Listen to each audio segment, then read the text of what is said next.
ఒసేయ్ ఎంతసేపు నిద్రపోతావు? లేస్తావా? మొహం మీద నీళ్లు పోయినా. వదిలేయండి అక్క, చిన్నపిల్ల కదా, కాసేపు పడుకునివ్వండి. ఎందుకలా తిడతారు? సరే అమ్మా. ఆడపిల్ల అమ్మ వాళ్ళ ఇంట్లోనే ప్రశాంతంగా నిద్రపోగలదు. బట్టలన్నీ సరిగ్గా వేయలేదు.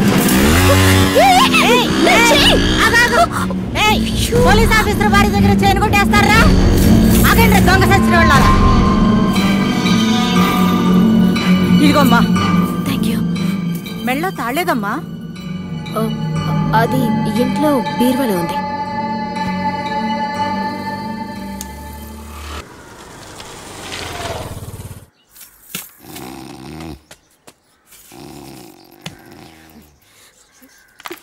అనియా,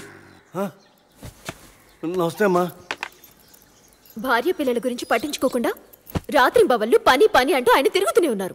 అలాంటి పోలీస్ ఆఫీసర్ భార్య మెళ్ళని చైన్ దొంగిలించబోయారు. ఎక్కడమ్మా? ఎవరమ్మా? ఐరన్ షాప్ దగ్గర. ఐరన్ షాప్ దగ్గర ఏంటి సార్? అమ్మగారి దగ్గర ఎవరో చైన్ కొట్టేపోయారట. అవునా? ఏమైంది? అది ఎవరో ఏంటి అని కనుక్కోండి, మేము వస్తున్నాం. మీ మనిషి అనుకుంటా. పోలీస్ ఆఫీసర్ భార్యని కానీ చైన్ వదిలేసి వెళ్ళిపోయారు. నీకేం అవ్వలేదు కదా?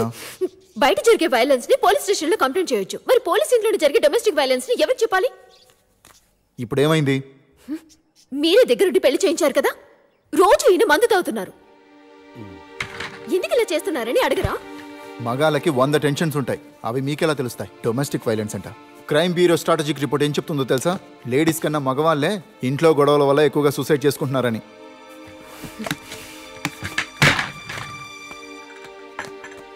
కాఫీ తాగి వెళ్ళు.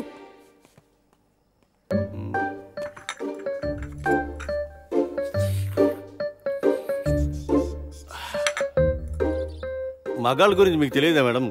కొంచెం చనివిస్తే చాలు నెత్తికెక్కుచుంటారు. శనివారం ఒక్కరోజు తాగమన్నారు, అదే ఇప్పుడు రెగ్యులర్ అయింది. నా పెళ్ళానికి నేను మందు కొడతానని తెలుసు. తనకు తెలిసి నేను మందు కొడితే తను నన్ను చితకబాదుతుంది. అలా మీరు కూడా టెర్రర్గా ఉండాలమ్మా. సార్ వస్తున్నా.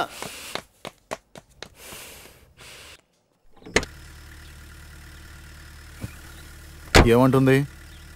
బాధపడ్డారు. నేను చెప్పేశాను, డ్యూటీ టెన్షన్ వల్ల కొంచెం తాగుతున్నారు, మీరే అడ్జస్ట్ అవ్వాలని నేను చెప్పాను సార్. నిజంగా చెప్పాను సార్. పోనీవయ్యా.